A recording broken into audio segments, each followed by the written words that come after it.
আজকে এই আয়োজন হচ্ছে বাংলাদেশ জাতীয়তাবাদী আইনজীবী ফোরামের। দীর্ঘদিন পর্যন্ত ন্যায়ের জন্য, গণতন্ত্রের জন্য সংগ্রাম করেছে, আন্দোলন করেছে। কেউ কেউ বলেছে সুপ্রিম কোর্ট খালি করেছে, আমি বলি খালি সুপ্রিম কোর্ট করে নাই, সারা বাংলাদেশের আইনজীবীরা আন্দোলন করেছে গণতন্ত্র, এবং সারা বাংলাদেশের আইনজীবীরা রক্ত দিয়েছে, ত্যাগ স্বীকার করেছে, এবং তাদের ত্যাগ অবশ্যই আমাদেরকে মূল্যায়ন করতে হবে।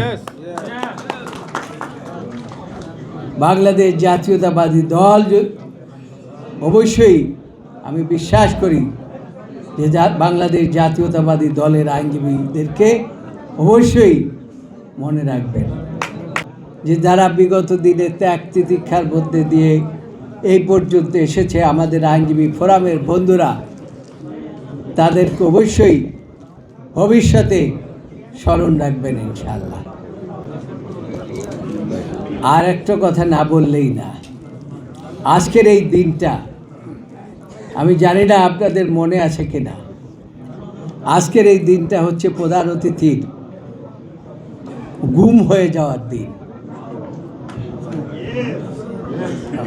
আজকের দিনে তাকে ফ্যাসিস্ট সরকারের বাহিনীরা গুম করে নিয়ে গিয়েছিল। ভেবেছিলাম হয়তো তার লাশও পাওয়া যাবে না। আল্লাহর রহমত, তাকে নিয়ে অপর পারে, এই বাংলাদেশের অপর পারে নিয়ে তাকে ফেলে দিয়েছে। এবং আমি মনে করি যে আপনাদের দোয়ায় এবং আমাদের সকলের দোয়ায়, বাংলাদেশের গণমানুষের দোয়ায় আল্লাহ তাকে বাঁচিয়ে রেখেছে এবং তিনি ফিরে এসেছেন।